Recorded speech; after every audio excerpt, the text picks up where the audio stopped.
Welcome to the deep dive. Today, we're really getting into the story of the Parthian Empire. Yeah, a huge power stood right alongside Rome for, what, centuries? Exactly. Yeah. Often overlooked, I think. So if you're curious about ancient empires beyond just Rome, this is definitely for you. Hmm. We're drawing on an article called The Rise and Fall of the Parthians, Rome's Greatest Rival. Pretty clear title. It is, and it gives a great overview. So we'll be looking at, who these people were, their impact, why they matter. Basically getting you up to speed on their origins, their Yeah. control of the Silk Road, Yeah. which is fascinating, those epic fights with Rome. Oh, yeah, the Roman conflict is key. Their politics, and, well, how it all ended. The whole arc. All right, the big picture. So let's start at the beginning.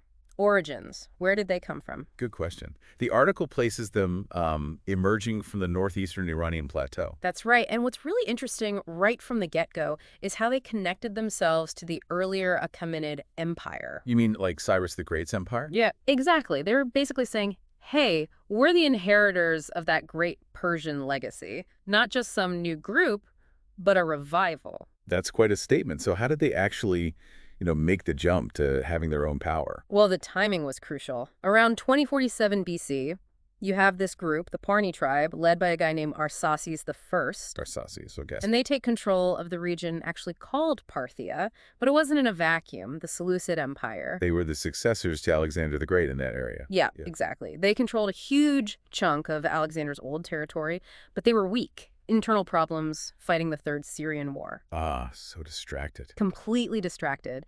And Arsaces and the Parthians, they were smart, they saw the weakness, the power vacuum, and they stepped in. Strategic timing, really. Clever.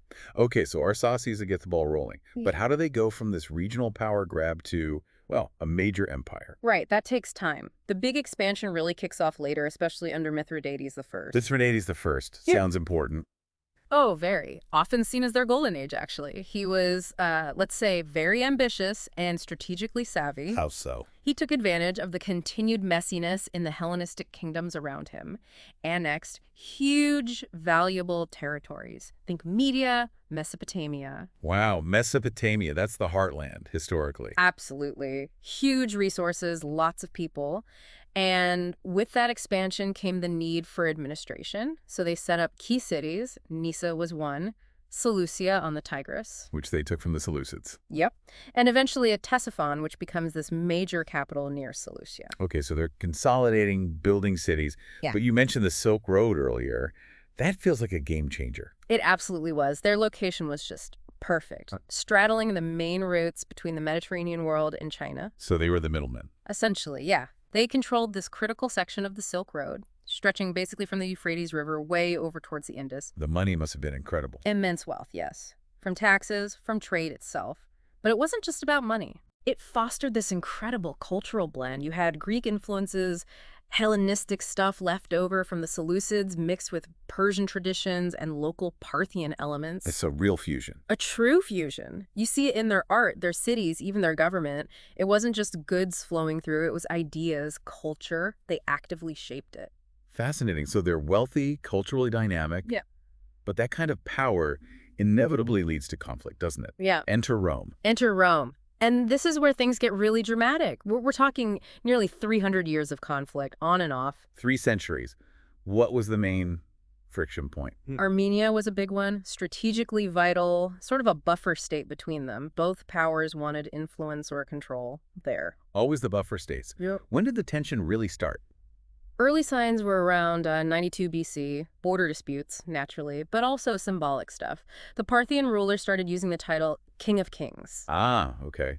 That sounds like a challenge to Rome's view of itself. Definitely. It implied equality or even superiority. It wasn't just a title, it was a statement of ambition. Rome didn't like that. I can imagine. And this leads, eventually, to one of the most famous Roman defeats, Carrhae, 53 BC. Carrhae, yes. A total disaster for the Romans under Crassus. Why was it so bad? What did the Parthians do right? Well, Crassus seriously underestimated them. The Parthians had this amazing military system. 2 key parts. Right. First, the cataphracts. These were heavily armored cavalry, like shock troops on horseback, devastating charge. Like ancient tanks. Sort of, yeah. And second, maybe even more famous, the horse archers. Ah, the Parthian shot. Exactly. Highly mobile, firing arrows constantly, even while retreating, the famous Parthian shot. They could just pepper the Roman legions, disrupt their formations, and stay out of reach. So the Roman infantry, the legions, they just couldn't cope. They really struggled. Heavy infantry is vulnerable to that kind of hit-and-run, constant missile fire. It showed a completely different way of war, and Roman tactics weren't adapted for it. A real military innovation by the Parthians. And the article mentions they captured Roman standards, the eagles. Yes. That was the ultimate humiliation for Rome. Those eagles were sacred symbols of the legions of Roman power. Losing them was catastrophic for morale and prestige. Ouch. So Rome must have been desperate for revenge. Did they get it? They certainly tried. Rome being Rome, they couldn't let it stand. There were later campaigns. Generals like Ventidius had some success. Okay. And even Emperor Trajan, much later, managed to push deep into Parthian territory and actually sacked Ctesiphon, the capital. Wow. Sacked the capital. Yeah. So why didn't Rome just conquer them then? They endured for ages after Carrhae. Good question. Several reasons, really. Logistics were a nightmare for Rome. Supply lines, right? Exactly. Stretching supplies across Mesopotamia into the Iranian plateau. Very difficult, very vulnerable. Makes sense. Plus, internal resistance. Conquered people don't always stay conquered. Revolts were common. Uh-huh. And then there's disease. The article highlights a major smallpox outbreak during one campaign under Lucius Verus. That seriously weakened the Roman army. Smallpox. Wow. Yeah. So Rome could win battles, they could even take the capital, but holding on to those gains long-term against a resilient enemy in tough terrain, very, very hard. It sounds like a real back and forth, a long, grinding struggle. Neither side could land a knockout blow. Pretty much, yeah. For centuries. So besides fighting, how else did these two huge empires interact? Diplomacy must have played a part. Absolutely. The Parthians were quite savvy politically. They used different tools, marriage alliances, for instance. Strategic marriages? Yep. Mithridates I, who we mentioned earlier, married his daughter to a Seleucid king, a way to stabilize borders, gain influence. It shows they knew power wasn't just about armies. Smart. What else? Hostage politics was another thing, taking members of royal families from subordinate kingdoms or even rivals as leverage. A bit brutal, but effective diplomacy back then. Right. Keeping potential rivals in check. And then you have moments of détente, like when Emperor Augustus actually arranged for the return of those captured Roman standards from Carrhae. Oh, why would the Parthians agree to that? Well, it wasn't just Augustus being nice. It signaled a pause in hostilities, a recognition, perhaps, that endless war wasn't benefiting either side at that moment. A pragmatic move. Tacit acknowledgement of the stalemate. Interesting. A bit of realpolitik.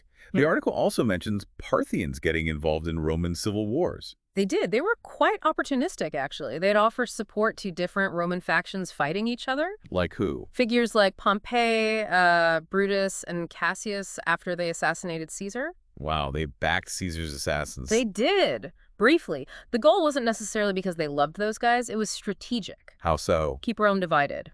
Exploit their internal conflicts. A divided Rome was less of a threat on their eastern border. It was about weakening their main rival from within. Shows a sharp understanding of Roman politics, really. Very clever. Playing the long game. But, despite all this, their military successes, their diplomacy, the Parthian Empire did eventually fall. What went wrong internally? Yeah, internal problems were definitely a major factor. The article points to growing unhappiness among the Parthian nobility. The powerful families. Exactly. Over centuries, these powerful regional lords became, well, more powerful. Rivalries flared up. The central authority of the Arsacid kings weakened. So fragmentation. Pretty much. Holding together such a vast, diverse empire got harder and harder.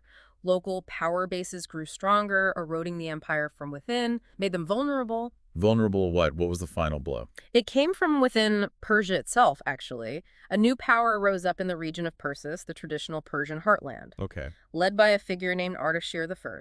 He managed to unite forces there and challenged the Parthians directly. Ardashir I. So he takes on the last Parthian king. Yes. The decisive clash was the Battle of Hormizwagan, around 224 AD. Ardashir defeated Artabanus IV, the last major Parthian king. And that was it.